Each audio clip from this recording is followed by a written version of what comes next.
피부 노화 주름 어떻게 관리하고 계세요? 안녕하세요, 여러분. 오늘도 함께 해주셔서 정말 반갑습니다. 거울을 보다가 이런 생각 해보신 적 있으신가요? 언제 이렇게 눈가 주름이 깊어졌지? 예전엔 피부가 탱탱했는데 왜 이렇게 늘어지는 걸까? 저 역시 40대가 넘어가면서 사진을 찍을 때마다 눈가와 팔자 주름이 신경 쓰이더라고요. 사실 주름은 단순히 나이 들었다는 표시가 아닙니다. 우리의 생활 습관, 건강 상태, 그리고 마음가짐까지 고스란히 담겨 있는 작은 기록이죠. 그래서 오늘은 40대, 50대에 꼭 필요한 주름 관리 비법을 차근차근 풀어드리려 합니다. 영상을 끝까지 보시면 나도 오늘부터 시작할 수 있겠다는 자신감이 생기실 거예요. 우리 피부는 20대 후반부터 조금씩 변하기 시작합니다. 진피 속 콜라겐은 매년 1%씩 줄어들고 피부 장벽은 점점 얇아집니다. 40대, 50대가 되면 이 변화의 속도가 더 빨라지죠. 여기에 자외선, 스트레스, 수면 부족이 겹치면 피부는 회복할 기회를 잃고 주름은 더 빠르고 깊게 자리 잡습니다. 여러분은 언제 주름이 가장 신경 쓰이시나요?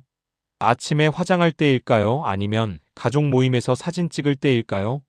댓글로 경험을 나눠주시면 서로 공감하고 또 좋은 팁도 얻을 수 있을 거예요. 피부는 크게 표피, 진피, 피하지방층으로 나뉘는데 주름은 주로 진피에서 생깁니다. 콜라겐과 엘라스틴이 피부를 탱탱하게 잡아주는 역할을 하는데 나이가 들면서 이 두 가지가 줄어들고 탄력이 떨어집니다. 특히 자외선, 그 중에서도 UV-는 진피 속까지 침투해 콜라겐을 손상시키고 주름을 가속화합니다. 표정 습관도 영향을 줍니다. 눈을 자주 찡그리면 미간 주름이, 웃을 때는 팔자 주름이 깊어지게 되죠. 결국 주름은 나이, 자외선, 생활 습관 이 세 가지가 함께 만든 결과물이라고 할 수 있습니다. 이제 생활 속에서 우리가 실천할 수 있는 관리 방법을 살펴보겠습니다. 주름 관리는 비싼 화장품 하나로 해결되지 않습니다. 생활 습관이 절반 이상을 차지한다고 해도 과언이 아닙니다. 먼저 수면이 중요합니다. 밤 11시부터 새벽 2시까지는 피부가 스스로 회복하는 황금 시간대인데 이때 숙면하지 못하면 피부가 회복할 기회를 놓치게 됩니다.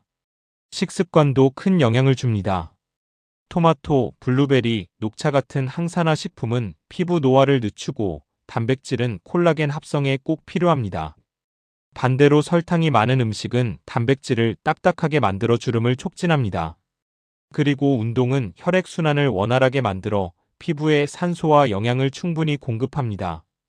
요가나 가벼운 걷기만 꾸준히 해도 피부가 한결 맑아지는 걸 느낄 수 있을 겁니다. 여러분은 하루 평균 몇 시간 주무시나요? 혹시 야식을 자주 드시지는 않으신가요? 댓글로 알려주세요. 피부 관리 루틴도 빼놓을 수 없습니다. 세안은 많이 하는 것이 아니라 제대로 하는 게 중요합니다. 아침에는 가볍게, 저녁에는 꼼꼼하게 하지만 과세하는 피해야 합니다. 피부 장벽이 약해지면 주름은 더 빨리 생깁니다. 세안 후에는 보습이 핵심입니다. 흔히 3분 골든 타임이라고 하는데 세안 후 3분 안에 보습제를 발라야 수분이 날아가지 않습니다. 이때 히알루론산이나 세라마이드가 들어간 크림을 충분히 발라주시면 좋습니다. 그리고 자외선 차단제는 주름 예방의 최강 무기입니다. 흐린 날에도 심지어 실내에서도 자외선은 들어오기 때문에 SPF 30 이상 제품을 매일 꼼꼼히 발라야 합니다. 또 간단한 얼굴 마사지를 생활화하면 림프 순환을 촉진해 피부가 한결 가벼워집니다. 지금 잠시 따라 해보실까요? 관자놀이에서 턱선까지 천천히 쓸어내리면 긴장이 풀리면서 피부가 한층 편안해집니다. 화장품 성분과 시술도 도움이 됩니다. 레티놀은 콜라겐 재생을 촉진하지만 처음에는 자극이 있을 수 있어 저농도부터 시작하는 게 좋습니다. 비타민C는 강력한 항산화 작용으로 피부톤을 밝게 하고 펩타이드와 나이아시나마이드는 주름 개선과 피부 장벽 강화에 도움이 됩니다. 시술을 고려하신다면 보톡스는 표정 주름을, 레이저는 콜라겐 재생을, 필러는 꺼진 부위를 채워주는 데 효과적입니다. 다만 무조건 시술이 답은 아닙니다. 꾸준한 기본 관리에 적절한 도움을 더하는 것이 가장 이상적입니다. 실제로 제 지인 한 분은 작은 생활 습관을 고치고 간단한 시술을 병행했는데 주변에서 10년은 젊어졌다는 말을 들으셨다고 하더군요. 마지막으로 마음가짐입니다. 주름은 우리가 살아온 시간의 흔적이자 인생의 훈장입니다. 하지만 관리하는 사람과 그렇지 않은 사람의 차이는 분명하게 드러납니다. 스트레스는 코르티솔이라는 호르몬을 분비해 피부 노화를 앞당기고, 반대로 긍정적인 마음과 웃는 표정은 실제로 사람을 더 젊어 보이게 만듭니다. 아침에 거울을 보면서 오늘도 좋은 하루야라고 미소 지어 보세요. 그 자체가 피부 미용법이 될 수 있습니다. 이제 자주 받는 질문 몇 가지를 정리해 보겠습니다. 레티놀은 꼭 써야 하느냐는 질문을 많이 받는데 효과는 분명하지만 자극이 있을 수 있습니다. 민감하신 분들은 일주일에 2번 저녁에만 발라보는 것부터 시작하세요. 콜라겐 영양제 효과에 대해서도 궁금해하시는데 일부 연구에서는 도움이 된다고 하지만 이것만으로는 부족합니다. 생활 습관과 외부 관리가 반드시 함께해야 효과를 기대할 수 있습니다. 오늘 이야기를 정리해 드리겠습니다.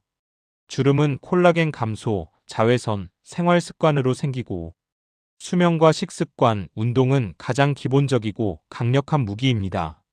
세안, 보습, 자외선 차단은 필수 루틴이고, 레티놀, 비타민C 같은 성분과 필요할 때의 시술은 보조적인 수단이 됩니다. 그리고 무엇보다 긍정적인 마음가짐과 꾸준한 관리가 가장 큰 비법입니다. 결국 핵심은 꾸준함, 건강한 습관, 그리고 긍정적인 태도라고 할 수 있죠. 여러분, 주름 관리는 늦었다고 생각할 때가 가장 빠른 때입니다. 오늘부터 잠자리 시간을 조금 앞당기고 물 한 잔 더 마시고 자외선 차단제를 꼭 챙겨보세요. 작은 습관이 큰 변화를 만들어냅니다. 다음 영상에서는 오늘 다 하지 못한 이야기, 40대 50대를 위한 피부 속까지 촉촉하게 채우는 보습 관리법을 자세히 알려드리겠습니다. 오늘도 건강하고 빛나는 하루 되시길 바랍니다. 감사합니다.